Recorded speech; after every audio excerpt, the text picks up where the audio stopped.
So I'd like to begin with the reading of a poem that is at the beginning of a book that the Climate Action Team has been reading, so it may be familiar to some of you. Now she still ripples. She still hums, pulses, quivers.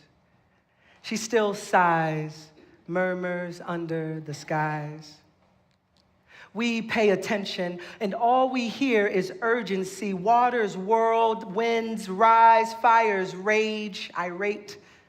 The challenges are innumerable, but also infinite are the opportunities. Our grief is daunting, but also heartening is our compassion.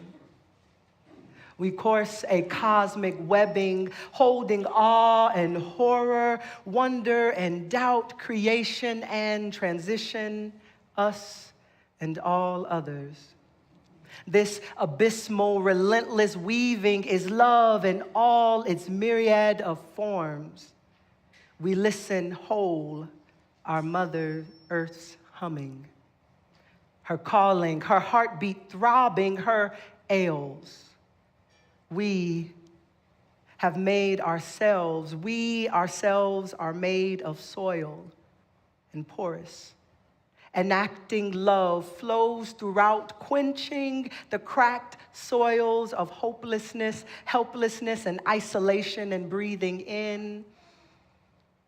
We return, expanding full in gratitude, breathing out, we connect. Unfolding kindness and care. It is love who guides grief to meaning, anger to action, despair to transformation, fear to safety. Thus, from love, all injuries heal. They repair, restore, and bridges open. Because our beings whole and open, this is where trust becomes real. Relatives recall those early steps of unknowing and rediscovering. Yes, those first steps we walk again right here, right now, today. We walk the attentive and intentional. Our past brings forth a sensible alertness now. Tomorrow is right here in us, made of us right now. Yes, so bring to heart a time where we have walked barefoot, when our feet have caressed the skin of these lands, concerned little of thorns and pebbles, seeking first to play and connect. Relatives evoke the gentle holding of our Mother Earth, her caring gaze, her smiling. We smile back because we indeed are listening. And now we ripple, we hum, pulse, quiver, and sigh, murmur under the skies by UUCA Salidwin. That blessing opens a future we can love, the book our climate action team has been exploring together. The text of the actual book, though, begins almost playfully. A Buddhist Lama and a climate activist walk into a room. But it's not a joke. It was an actual moment in January 2021 when nearly 1 million people watched the Dalai Lama and Greta Thunberg sit across from one another, across time zones, across generations, and speak honestly about the future of this planet. Some of you may remember Greta's words echoing in this very room, that prophetic urgency and righteous clarity conveyed through our young member Atlas's reading. But today, I want to go beneath the urgency. Because what made that conversation truly remarkable was not only what was said, but how it is said to have made people feel. They said it felt like an invitation to imagine not only what we fear, but a future we might still love into being. And at the heart of that invitation was this quote. The Dalai Lama said to Greta, We humans are the only species with the power to destroy the earth as we know it, and yet if we have the capacity to destroy the earth, so too do we have the capacity to protect it. End quote. Capacity. The book builds on from there, naming these 4 movements we need to meet in this moment: knowledge, capacity, will, and action. And this morning is part 1 of a 2-part Earth Day series, and we're just beginning with the first 2, knowledge and capacity. So as far as knowledge goes, we already know it's bad. I'm in a room full of folks who pay attention to things going on with the climate. We've seen the headlines, we've felt the heat, we've suffered through the storms and some fires, and the book insists we need more than headlines. It says we need to understand the systems we are living inside of. Greta says it plainly that most people haven't even heard of this thing called feedback loops, yet they are crucial to understanding how the earth works. And so let's just talk about one. The scientists in the book describe what's happening in the Arctic. They say for millions of years, ice and snow acted like a mirror, reflecting up to 85% of the sun's energy back into space. But as the planet warms, the ice melts, and what replaces it? Dark ocean water, which absorbs like 90% of the heat. So as the planet warms, which melts more ice, which absorbs more heat, which warms the planet further. This is the loop. A self-reinforcing system. They call it a feedback loop. You might call it a spiral or maybe a warning. And then there's also permafrost, with 1/4 of the northern hemisphere of land, that soil that has been frozen for tens of thousands of years, holding ancient carbon. Scientists in the book describe it like this. It's like taking a frozen chicken out of the freezer and leaving it on the counter and then going away for the weekend and coming back to a space that is smelly and things that have begun to rot. And this is what's happening with the earth. The permafrost thaws, and microbes wake up and they feed and they release carbon dioxide and methane into the atmosphere, which causes more warming, which causes more thawing, and another loop. But here's what is both, I know it sounds terrifying, but there's some hopeful news in this, and that is that loops can also run in reverse. Isn't that wonderful? How wheels, they can go in reverse. Forests can regrow, oceans can stabilize, soil can restore carbon. The same interdependence that got us here can help lead us out. We can stop working, if we stop working against the earth and begin working with it. And between the first service and the second service, I am so excited about already the ways that this community is doing it. And they're going to talk some about it on Saturday at the Earth Day event and on Sunday. I cannot wait. And I also want to say that all of this is why Earth Day season cannot be only about polar ice caps. It has to also be about who's already living inside these loops right now without the luxury of abstract concern. Because Audre Lorde told us decades ago, we do not live single-issue lives. Y'all, let's say that again. We do not live single-issue lives. I will be transparent that as a black person, I've been in community with other black folks who, when you start to talk about climate injustice, they're like, oh, that ain't our thing. It's a lie, it's a lie, it's a lie, it's a lie. I know us in this room know that it's a lie. The climate crisis has never been a single issue crisis. Atlanta itself calls itself Hotlanta. But that nickname, y'all, that nickname has a different meaning depending on your zip code. South Atlanta neighborhoods experience temperatures 8 to 12 degrees higher than the cooler tree canopied areas to the north. This is a direct consequence of which neighborhoods received green space and parks and which did not. The maximum urban heating in Atlanta often occurs in locations that reflect the compounding impacts of historic racism, including redlining. And this is not a metaphor, this is geography. This is what systemic injustice looks like when it gets hot. And even now, some folks know that in neighborhoods surrounding Atlanta's west side, families have been living with sewage overflows and bacterial contamination in a watershed that was polluted over a century ago. This is a pattern of environmental harm that didn't happen by accident. As environmental scientist Dr. Nakti Osborne Jex has documented, the planners and engineers who shaped Atlanta after Reconstruction used control of natural resources as a tool of segregation. The result, as she puts it, is that communities of colors, particularly Black communities, are disproportionately impacted by poor infrastructure to this day. Joanna Macy, a systems theorist whose voice runs throughout Bower Wu's book, calls the underlying force industrial growth society, a system that measures success by only one thing. Can y'all guess what that one thing is? Money, profit, exactly. It does not distribute its benefits evenly, nor does it distribute its harms evenly.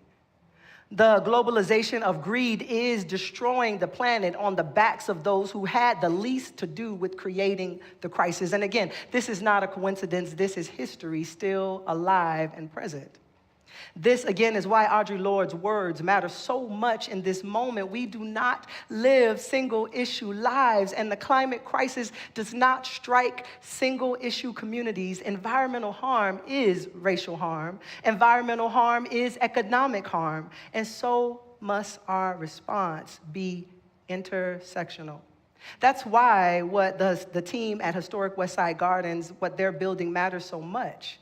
As policy and beyond policy and technology, because they are growing food. Yes, but they are also growing what Bower Wu calls the essential precondition for all of this, connection.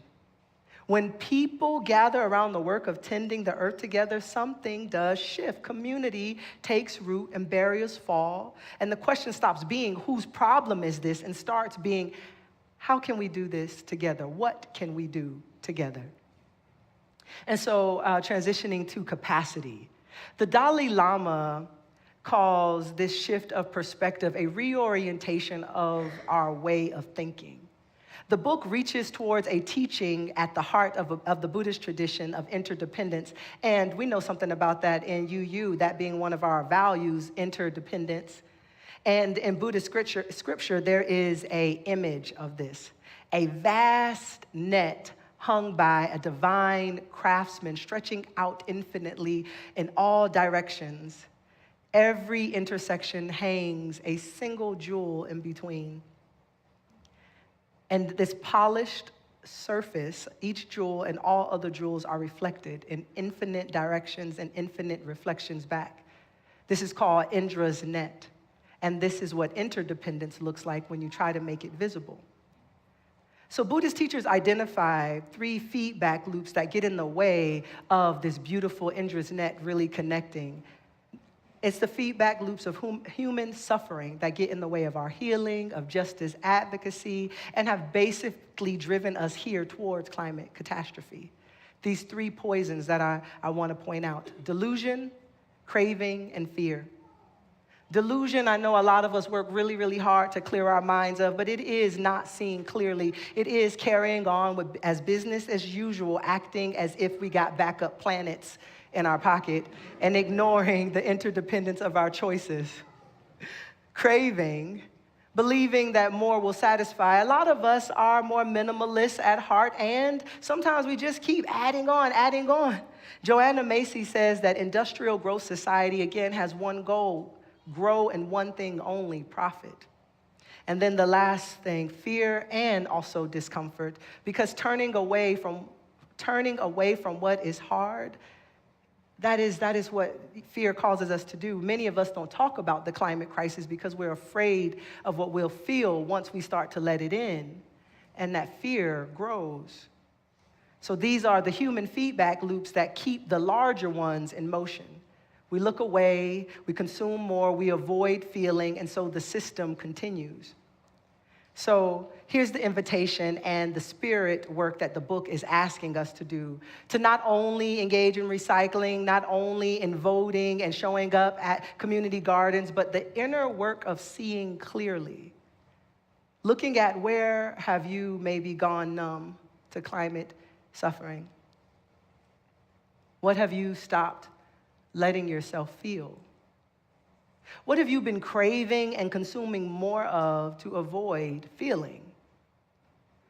And most importantly, what do you love of this one beautiful world that is at stake? Because that is where it begins, not from information and just listening to sermons. Not even from fear of being afraid of losing it. It's more so from that place of love. Love of the specific, irreplaceable things we cherish, the trees, beach, manatees, butterflies, a neighborhood, a child's future, the rain nourishing a dry earth. We are a part of the web, and to lose any of these is significant. And that's why it hurts and why awakening has to begin again, to when we stop protecting ourselves from that hurt and let the love underneath the hurt move us to action. So, a lot of us already know what we can do, but not even going into what we can do, the book asks us to consider something unusual, what the earth can do, and how we might get out of the way and let her do her thing. So Nobel Peace Prize winner Wangari Maathai grew up near this sacred fig tree by a stream in Kenya. Her mother told her not to take firewood from it, quote, because that tree was a tree of God. She didn't understand it at the time. Maybe she didn't even agree. But when she came home after college, the tree was gone. And so too was the stream. And so were the frog eggs and the tadpoles and water itself. And so she was unable to bring back the sacred fig tree, so she founded instead the Green Belt Movement. And together with thousands of Kenyan women, planted over 51 million trees. Yes. And y'all know what happened, right? The streams, they began to return. The earth responded. This is, again, that feedback loop running in reverse. And we know that, here in Atlanta, something similar has been taking root across the city, especially in historically under-resourced neighborhoods. Community-led tree planting efforts are expanding the canopy, cooling streets and reducing flooding and restoring dignity.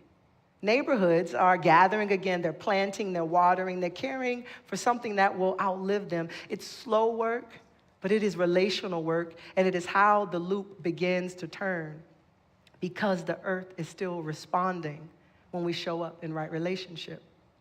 And so, in closing, here is what I am asking this week, just 2 things this week. For you to notice, maybe go outside or look outside for those who might not be able to go outside. I'm thinking of you, Mama. Observe outside with no agenda, no phone, no other technology. Look at what is growing near you. Maybe what's struggling to take root. Let yourself actually see it, feel it. Love the earth. See and feel the earth that you love so much, and let Indra's net shimmer into view. And then the second thing, come back next Saturday when we gather with our community partners for Earth Day in relationship and the living demonstration of what it looks like when faith and justice choose to show up and grow something together. And then next Sunday, we will ask a deeper question still. Not only how do we awaken, but who are we becoming in waking up? And what does it mean to rise from the earth itself, already equipped, already needed, and already here? But it begins in here with an honest inventory and the willingness to feel what is real, to name what is unjust, and ask with everything we have, what does love require of us now? So we're about to sing This Little Light of Mine. And I want y'all to sing out this song like we are the sunlight shining into all of the places that need some sunlight right now. And the book puts it this way, that what each of us does matters more than we think. And what we do together means everything.